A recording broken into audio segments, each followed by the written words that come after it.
সম্প্রতি চিত্রনায়িকা পরীমনি ও সঙ্গীত শিল্পী সাদিকে নিয়ে বেশ সমালোচনা হয় সামাজিক মাধ্যমে, যা ভাইরালে পরিণত হয়।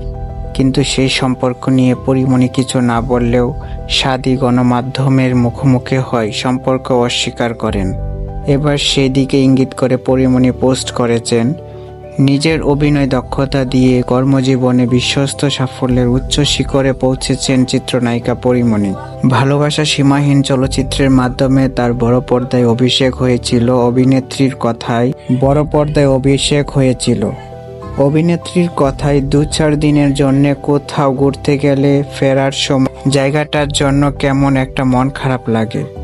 পরীর ভাষ্য, আমি শুধু ভাবি মানুষ কি করে এত সহজে মানুষকে ছেড়ে চলে যায়। এতে মায়া কি শুধু তাদেরই যারা শুধু পরেই রয়? কে জানে।